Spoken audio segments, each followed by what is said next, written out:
গাইডওয়ে তথা চ্যানেলে সকলকে স্বাগত জানাই। চলুন দেখে নেওয়া যাক আজকের আবহাওয়ার লেটেস্ট আপডেট। 30শে জুলাই আলিপুর আবহাওয়া দপ্তর থেকে পশ্চিমবঙ্গের বিভিন্ন জেলায় যে বৃষ্টিপাতের পূর্বাভাসের কথা বলা হয়েছে সেটি সম্পর্কে জেনে নেব। পুরো ম্যাপটা দেখলে আমরা দেখতে পাচ্ছি পশ্চিমবঙ্গের বিস্তীর্ণ অঞ্চল নীল কালার দেওয়া হয়েছে, অর্থাৎ এর মানে হচ্ছে বিস্তীর্ণ অঞ্চল জুড়ে আজ ভারী বৃষ্টিপাতের সম্ভাবনা রয়েছে। পশ্চিমবঙ্গের প্রায় সব জেলাতেই আজ বৃষ্টিপাতের সম্ভাবনা দেখতে পাওয়া যাচ্ছে। এবার আসবো পশ্চিমবঙ্গের বিভিন্ন জেলায় কি সতর্কতা জারি করেছে কলকাতা আবহাওয়া দপ্তর। সর্বপ্রথম আসছে উত্তরবঙ্গের খবরে। উত্তরবঙ্গে আলিপুরদুয়ার, জলপাইগুড়ি, কালিম্পং, উত্তর দিনাজপুর এবং মালদা এই জেলাগুলিতে ভারী বৃষ্টিপাত হওয়ার সম্ভাবনা রয়েছে এবং তার সাথে বজ্র বিদ্যুৎ দেখতে পাওয়া যেতে পারে।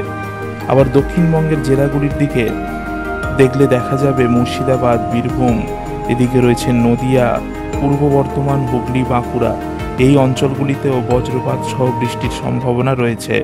তবে দক্ষিণবঙ্গের বাকি জেলাগুলির ক্ষেত্রে তেমন ভারী বৃষ্টি বা বজ্রপাতের সম্ভাবনার কথা বা সতর্কতা আলিপুর আবহাওয়া দপ্তর জানায়নি। এবারে দেখে নেব মৌসুম ভবন ভারতবর্ষের বিভিন্ন রাজ্যে কি সতর্কতা জারি করেছে আজ 30শে জুলাই। সর্বপ্রথম ভারতের ম্যাপ দেখলেই বোঝা যাচ্ছে যে ভারতের একদম নিচের অংশ অর্থাৎ দক্ষিণ কেরালা, এই কেরালা অংশে জারি করা হয়েছে লাল সতর্কতা, অর্থাৎ এখানে ভারী থেকে অতি ভারী বৃষ্টিপাত হতে পারে।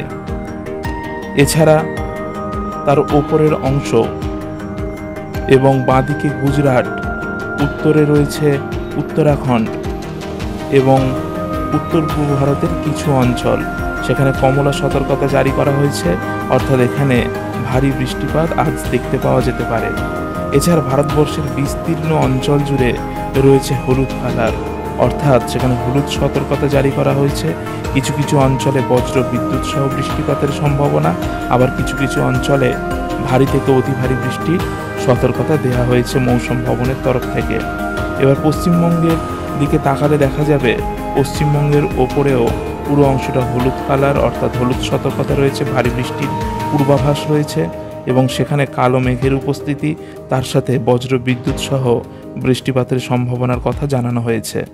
যদিও দুই দ্বীপপুঞ্জে কোনো প্রকার সতর্কতা জারি করা হয়নি, আন্দামান নিকোবর দ্বীপপুঞ্জ এবং এদিকে লাক্ষাদ্বীপ।